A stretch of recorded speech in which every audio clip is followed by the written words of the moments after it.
Leo, hi! Welcome to Mr. Queen PH. At titingnan natin ang energies na inyong kaperahan, money, career, finances ngayong September 2024. If you are interested in private readings, meron tayong link sa description at sa pinned comment. Paka-check nyo na lang information kung paano mag-book for a private reading. Ayan. So, let's see what's coming to you in your money, career, finances, Leo, ngayong September. Ray of light. Wow. So parang merong support, no? I feel like you will be supported by someone. Parang merong magme-mentor sa'yo, no? Someone is going to bring light into your situation. So maaring ikaw rin to, magkakaroon ka ng clarity sa yung situation, what you really want to do. This is also about focus, no? So mas magiging focus ka sa mga goals mo, hindi ka basta-basta magpapa-distract sa iba. And meron ka na ring mas malalim na understanding pagdating sa mga gusto mong ma-achieve sa buhay mo, especially in your career, in your finances, or in your business. So, meron kang vision, no? At tinan mo to, para siyang mata. Oo, tapos laser focus, tapos meron ditong hand, no? So this can be a collaboration with someone or teamwork, ganyan. Alam mo na kung ano yung gusto mong marating. Meron kang vision of the outcome. You have the understanding about what you want in your life. Hindi ka na confused. You also have the moon. Ayan. So, itong moon, it symbolizes our emotions, our feelings. Maaring yung iba sa inyo, you may feel a bit emotional, no? Ngayong September in terms of your career, your business, your finances.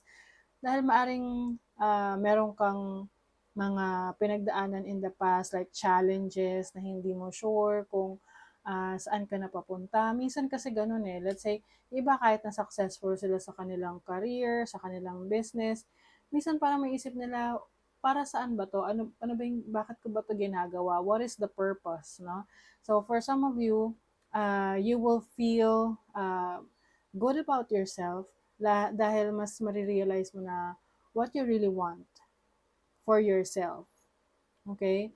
And itong moon is also about immortality. So, pwedeng yung iba sa inyo, meron kayong may establish sa inyong career, sa business niyo, sa finances ninyo, na pwede nyong maipasa, mai-hand over, no? Or ma-carry over, tama ba? Basta ganun, maipapasa mo sa mga susunod pang generations. So, if you have a business, so itong business na to, na-establish mo na pwede mong maipasa sa mga anak mo, sa mga susunod pang generation, or yung knowledge mo na pwede mong ma-share sa mga anak mo or mga younger generation sa family na pwede ring mag-benefit doon sa success na na-experience mo. You also have the sea urchin. Ayan. So, itong sea urchin is about protection. So, you may need to protect yourself from negative energies around you. Ang importante kasi dyan, may awareness ka na nangyayari sa paligid mo, na yes, you are open to new opportunities, new experiences, but at the same time, maingat ka rin na pag-aaralan mo muna bago mo pasukin, bago ka magdesisyon. Nire-research mo muna kung talaga bang legit, 'di ba? Yung mga let's say investment na papasukin mo or business partnership na papasukin mo.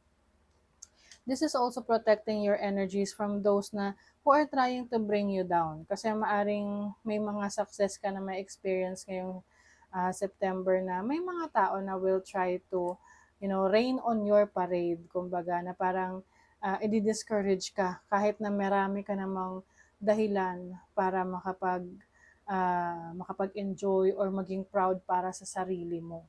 Mm-mm. Okay? So you are also dispelling negativity. Hindi mo hahayaan na maapektuhan ka ng opinion ng iba, lalo na kung ito'y negatibo. No? So para sa iyo, very positive yung iyong outlook sa buhay kasi yun yung nagbibigay sa iyo ng inspiration. Okay, what else? You have the Nine of Cups. Oh, this is joy, happiness, vitality. optimism, di ba? So, very positive ang inyong pananaw sa buhay. This is also about fulfillment of your wishes. Maaring meron kang matutupad na hinihiling mo pagdating sa career mo, sa business, sa trabaho mo, sa finances mo. Ngayong September 2024, wow! This is your energy, the sun. Punong-puno ka ng buhay, punong-puno ng lakas. Oo. Magandang energies nyo ngayong September. I think you are more vibrant, you are more focused. Parang yun nga laser light focus yung energy ninyo, as in alam nyo where to go. At kung meron mang times na parang hindi klaro, no, or madilim, andon, meron kang sarili mong liwanag para maliwanagan yung iyong path na tatahakin. Oh, you have the sun, you also have the moon. Oh, speaking of madilim, 'di ba? Sa gabi, sa dilim, meron pa ring moon na nag-i-illuminate ng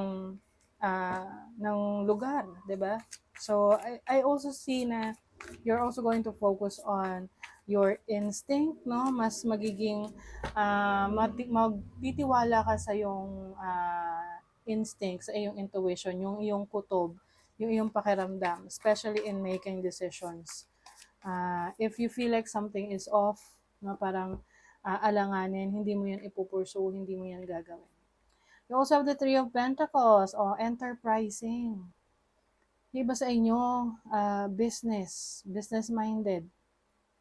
Or meron kayong talents and skills na gagamitin nyo, no, para kayo ay maging, di ba yung iba, yung talents, yung skills nila ginagamit nila for them to earn money. Halimbawa, singing, dancing, acting, drawing, anything na talent mo, pwede mong pagkakitaan. Hindi lang yung isang task na ipapagawa sa'yo at uuwi ka na. 'Di ba? Lalo na yung mga nasa office work, yung mga clerical jobs, na you just have to do a task and then you will be paid for that. Pero yung iba sa inyo, more on passion. Some of you, maaring meron din kayong opportunity na to share your knowledge to others, no? Yung pagiging teacher, mentor, coach. You also have the Five of Pentacles. Merong struggle dito. Struggle in what? Ano tong Five of Pentacles? The Empress.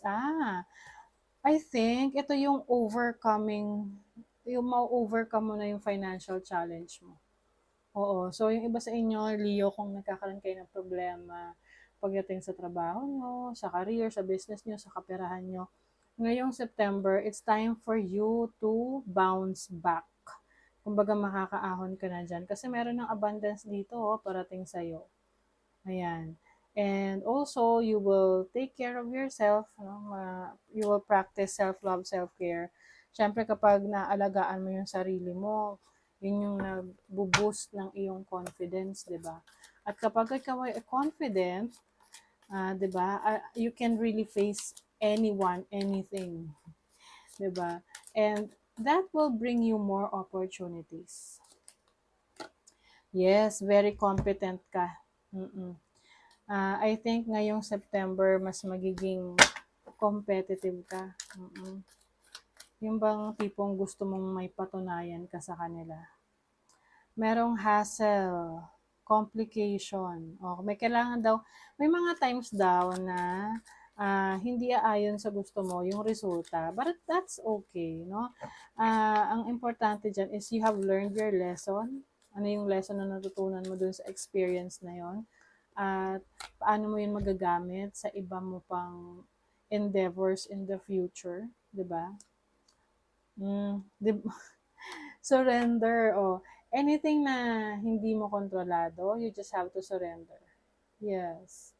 So, maaring yung iba sa inyo, meron din kayong mga aayusing relationships sa trabaho, like meron ka nakagalit sa work, makikipagbati ka na, o kaya naman yung work, yung katrabaho mo, yung colleague mo, yung makikipagbati sa'yo. Kasi alam niya yun, siya may mali. The magical and unique qualities of your untapped potential are unfolding now. Wow. Nag-unfold daw yung qualities mo.